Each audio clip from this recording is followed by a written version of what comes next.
Captain Gunnbjorn.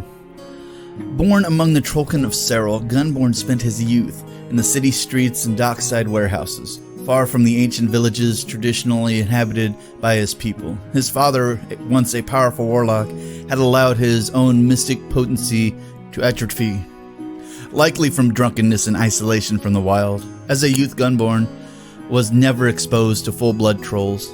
While he heard stories of the exploits of wilderness warlocks, he was convinced such tales were just myths of his people. The poverty of his tribe disgusted him, and he turned his back on the Trollkin community. Gunnbjorn, or Gunnbjorn, I'm going to say Gunnbjorn, it's easier to pronounce, embraced the human nations he saw as his true homeland and enlisted as a trencher when he came of age. Although Trollkins are uncommon in the Cygnaran army, they are almost never turned away due to their great strength, endurance, and loyalty. In the following years, Gunnbjorn quickly rose through the enlisted ranks and eventually earned an officer commission. Gunnbjorn's no-nonsense attitude earned him the respect of his men, and his grasp of strategy and careful tactical planning earned his company many dangerous and high-profile missions. During the Cygnaran retreat from Northgard, Gunnbjorn's composure served as a rallying point for the trenchers under his command. The survivors will speak of their captain standing like a rock in the chaos of the retreat, fighting a one-man rearguard action. Throughout his Cygnaran military career, Gunnbjorn took notice of the displaced Trollkin refugees pouring from the Thornwood and other contested regions. When his superiors ordered him to oversee the displacement of the small Kriel near Point Born, he grimly resolved to do his duty. During the action, an elder Trollkin refused to vacate his ancient stone hut, and Gunnbjorn found himself screaming at the aging Trollkin before striking him to the ground. The elder's staring reproach shook the warrior to the core. Other soldiers set fire to the village before he could respond, and Gunnbjorn could only watch as the Trollkins were dragged from their homes and pushed toward the road. Reeling from this epiphany, he left his company to make way back to Serral and seek guidance. He went to beg the forgiveness of his father, but the elder sadly told him of his sire's ignominious death months earlier. Sensing Gunnbjorn was on the cusp of spiritual transformation, they advised him to seek out the great chief Madrak Ironhide, whose deeds had already been made famous throughout the scattered Kriels. The chance to put his military training to a noble purpose appealed to Gunnbjorn. After his arrival in Kriel Valley, where Ironhide's Thornwood refugees were gathered, not only did he find welcome among the community's Trollkin, but he also experienced an immediate connection with the full-blooded trolls gathered there. He knelt before Ironhide. Without a word, Madrak placed his hand on the young warlock's head and welcomed him back to his people. Since then, Gunnbjorn has used every waking moment to help the Trollkins better themselves. He rapidly learned to harness the power of full-blooded trolls passed down from his father. He is stern but proficient taskmaster, determined to make warriors of the trolls, Trollkin, and pigs he leads into battle, and daily his troops grow more practiced and deadly. His time with Cygnar has convinced him that the Trollbloods must become a real nation with a real army, and he intends to see that come to pass. So yes, he is everything of the Trollkin, made even more dangerous with the full knowledge of modern military tactics. And he uses guns, real guns, not just throwing rocks, not just spears.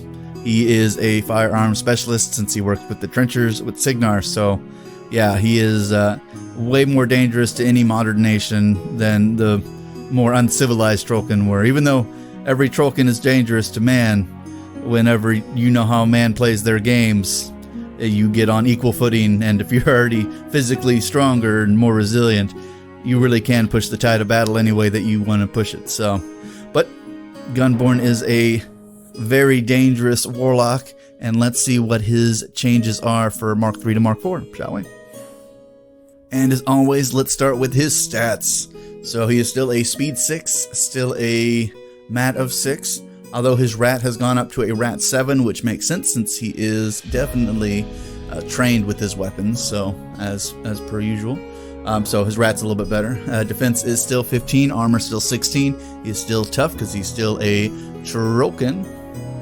And it appears his abilities have changed, and this is one of the Mark IV reasonings here, because his original field marshal ability gave kill shot and gunfighter. Alright. And kill shot allowed you, after you killed somebody with a melee attack, you could make a ranged attack. And I feel like, you know, a lot of the war beasts have dual attack, or at least they probably will. So, but weirdly enough, he does not have dual attack, which is kind of odd, but maybe they expect him to kind of stay away from the front line as best he can. Or maybe it was an oversight for privateerpress, we'll never know.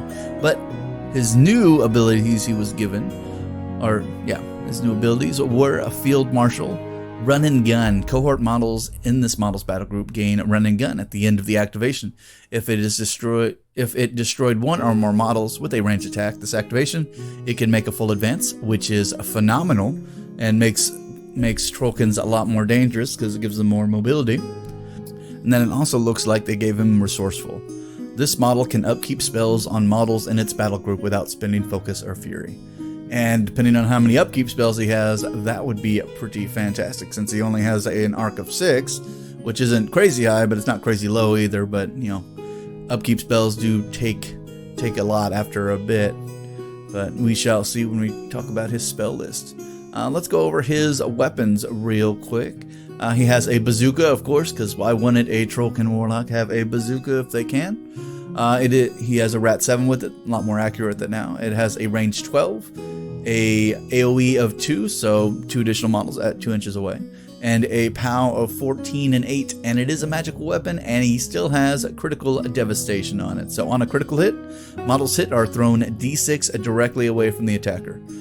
And then you roll distance for each model that it affects, move the farthest model first, and then everybody else, and the power is equal to the power of the blast damage of this weapon. So, well, except for the main guy hit, who suffers the full 14, so yeah. And then his melee weapon, of course, is just a basic axe, not super impressive, but you always need a melee attack.